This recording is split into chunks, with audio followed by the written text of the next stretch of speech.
Hello everyone, अब हम start कर रहे हैं हमारे प्रोबेबिलिटी के क्वेश्चंस। गाइस, इससे जो पहला वीडियो था ना, उस वीडियो में मैंने आपको प्रोबेबिलिटी का पूरा बेसिक इंट्रोडक्शन बताया था। मैंने आपको सारे फॉर्मूले बता दिए थे जो भी आपके क्वेश्चंस में यूज होने वाले हैं।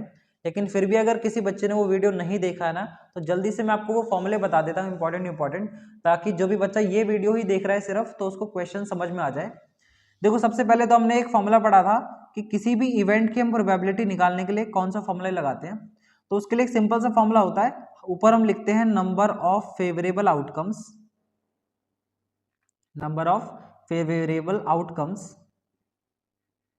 डिवाइड में नंबर ऑफ टोटल आउटकम्स।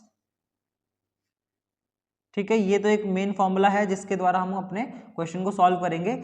जो भी नंबर ऑफ फेवरेबल आउटकम है उसको ऊपर लिखना है, और जितने भी टोटल आउटकम है उसको नीचे लिख देंगे, तो हमारा आ जाएगा प्रोबेबिलिटी का आंसर। इसके अलावा मैंने एक फॉर्मूला आपको और बताया था कि हमारे पास कभी भी ऐसा है, probability of event E plus probability of E not, वो हमेशा हमारा 1 के बराबर होता है। मतलब किसी इवेंट के होने की संभावना प्लस उसके ना होने की संभावना, इसे हम ई नॉट बोलते हैं, वो हमेशा इक्वल टू 1 होता है। एक ये फॉर्मूला याद रखना है आपको। और एक चीज और याद रखनी है कि मैंने आपको ये भी बताया था कि किसी भी इवेंट की जो प्रोबेबिलिटी होती है वो हमेशा 0 और 1 के बीच में लाई करती है ना। तो प्रोबेबिलिटी किसी भी इवेंट की 0 भी हो सकती है, 1 भी हो सकती है, और 0 और 1 के बीच में रहती है। 1 से ना बड़ी हो सकती है, ना 0 से कम हो सकती है। मतलब प्रोबेबिलिटी कभी भी नेगेटिव नहीं हो सकती, और ना ही मोर देन 1 हो सकती है। ठीक है, बस इतनी बातें अगर आपको पता है तो आप प्रोबेबिलिटी के क्वेश्चन बड़े आसानी से कर लोगे। अब देखो, क्वेश्चन स्टार्ट करते हैं। क्वेश्चन नंबर फर्स्ट क्या कह रहा है, which of the following can not be the probability of an event. मतलब इन चार ऑप्शन में से कौन सा किसी भी इवेंट की प्रोबेबिलिटी का आंसर नहीं हो सकता है।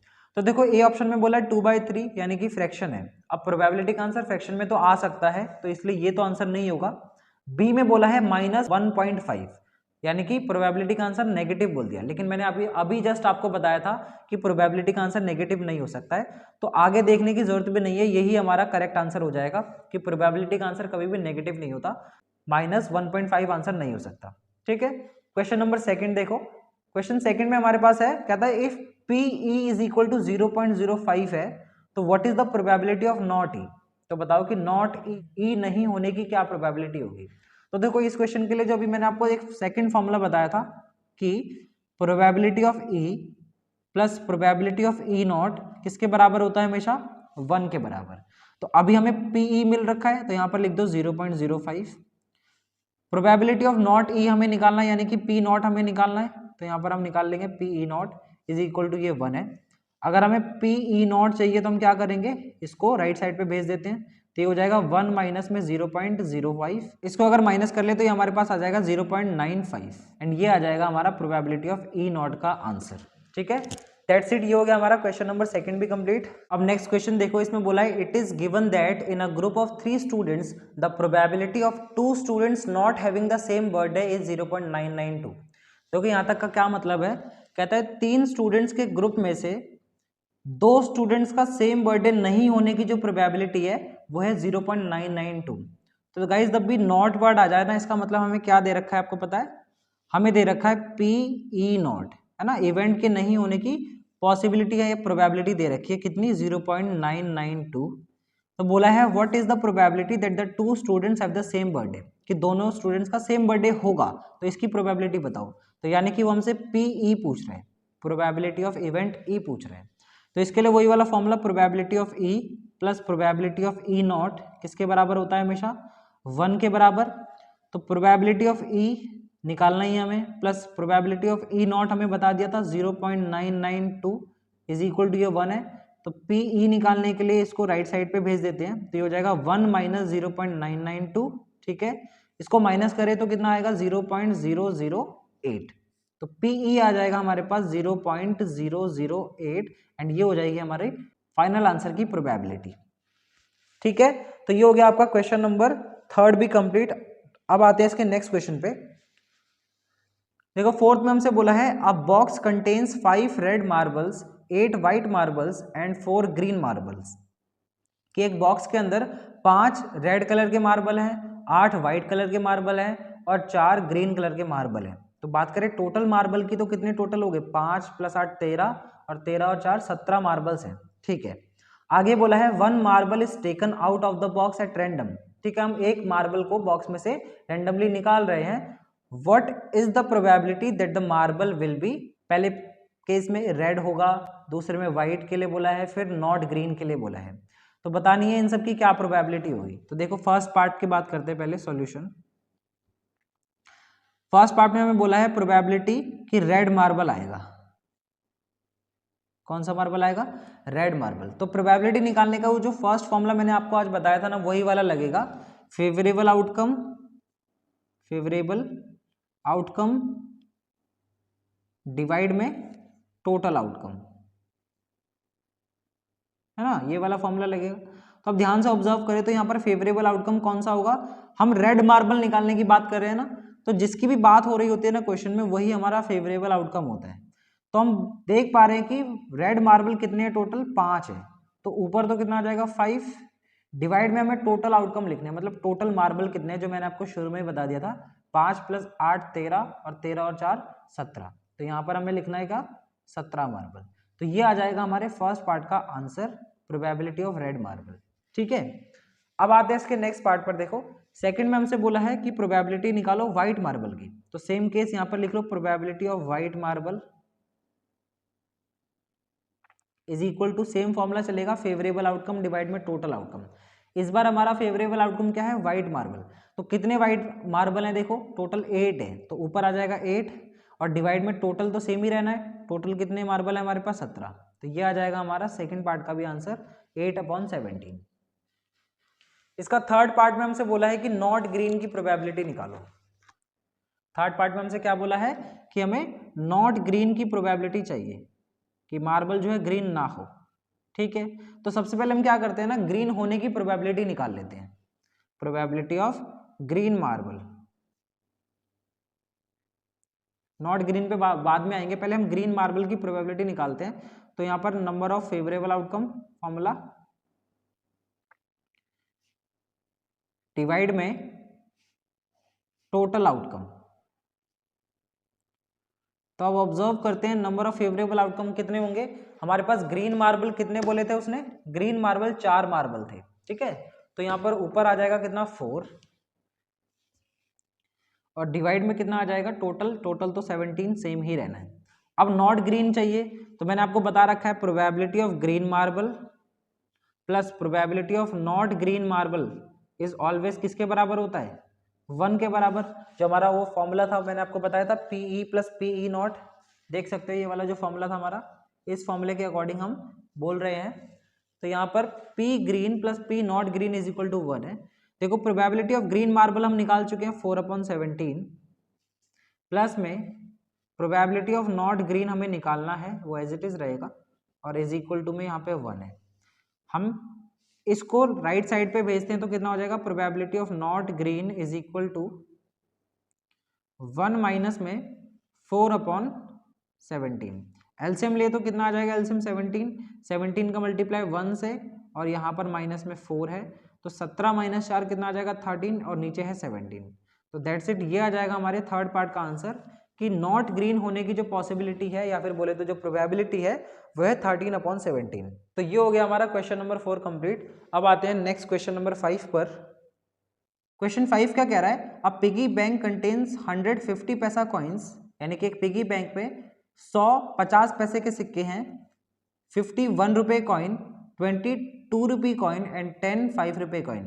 और उसमें 50 जो है 1 रुपये वाले सिक्के हैं, 20 जो है 2 रुपये वाले सिक्के हैं, और 10 जो है 5 रुपये वाले सिक्के हैं। ठीक है, if it is equally likely that one of the coins will fall out when the bank is turned upside down. वो कहता है कि अगर हम पिगी बैंक को ऊपर से नीचे से उल्टा कर दें तो उसमें से एक सिक्का तो जरूर निकलेगा, और इक्वली लाइकली है वो। तो what is the probability that the coin, तो बताओ कि वो जो सिक्का निकलेगा, वो जो कॉइन होगा, वो फर्स्ट पार्ट में बोला है विल बी अ 50 पैसा कॉइन, कि वो 50 पैसे वाला एक कॉइन होना चाहिए, उसकी प्रोबेबिलिटी बताओ। और सेकंड में बोला है विल नॉट बी अ 5 रुपये कॉइन, वो 5 रुपये का सिक्का नहीं होगा, इसकी प्रोबेबिलिटी बताओ। तो देखो क्या करेंगे सॉल्यूशन में, सबसे पहले हम टोटल नंबर ऑफ कॉइन्स निकाल लेते हैं, टोटल नंबर ऑफ कॉइन्स, ताकि हमें टोटल आउटकम मिल जाए। देखो टोटल सिक्के कितने हैं? 100 तो हमारे पास 50 पैसे के कॉइन्स थे, 50 तो हमारे पास 1 रुपये के कॉइन थे, 20 हमारे पास 2 रुपये के कॉइन्स थे, और 10 हमारे पास 5 रुपए के कॉइन्स थे। तो टोटल कितने हो गए 150 और ये 170 प्लस 10 यानी 180 हमारे पास टोटल नंबर ऑफ कॉइन्स है। फर्स्ट वाले पार्ट की बात करते हैं कि प्रोबेबिलिटी निकालनी है हमें 50 पैसे कॉइन की। तो हमारे पास फॉर्मूला तो वही रहना है। फॉर्मूला क्या है, फेवरेबल नंबर ऑफ आउटकम, ठीक है, favourable number of outcomes divide में टोटल आउटकम्स। तो देख लो इस बार हमारे पास फेवरेबल कितने हैं, फेवरेबल मतलब 50 पैसे के कितने सिक्के थे, तो 50 पैसे के उसने बोला था 100 है, तो यहाँ पर ऊपर 100 आ जाएगा। डिवाइड में टोटल सिक्के कितने 180, तो नीचे हमने टोटल आउटकम में लिख लिया 180। इसको हम कैंसिल करते हैं, 0 से 0 कैंसिल हुआ, 2 5 जा और 2 9 जा कैंसिल हो जाएगा, तो यहाँ पर आ जाएगा 5/9। अब ये और ज़्यादा कैंसिल नहीं हो सकता है, तो दैट्स इट, हमारे फर्स्ट पार्ट का आंसर यही आ जाएगा। सेकंड पार्ट में हमसे बोला है कि बताओ विल नॉट बी अ 5 रुपए कॉइन, कि वो 5 रुपए का सिक्का नहीं होगा, इसकी प्रोबेबिलिटी क्या होगी।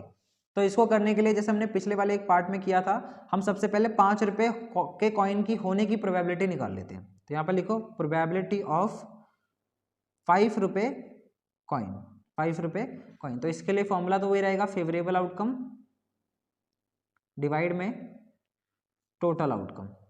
ठीक है, देखो फेवरेबल आउटकम कितने होंगे, 5 रुपए के कितने सिक्के थे 10 सिक्के, तो ऊपर तो 10 आ जाएगा, और डिवाइड में टोटल आउटकम तो 180 ही रहेगा। इसको कैंसिल करें तो प्रोबेबिलिटी आ जाएगी 1/18। हमसे लेकिन क्वेश्चन में मांगा है कि नॉट 5 रुपए कॉइन होना चाहिए, यानी 5 रुपए का सिक्का नहीं है, इसकी क्या प्रोबेबिलिटी होगा। तो इसके लिए हम क्या करेंगे, 1 में से माइनस कर देंगे 5 रुपए की प्रोबेबिलिटी को, है ना।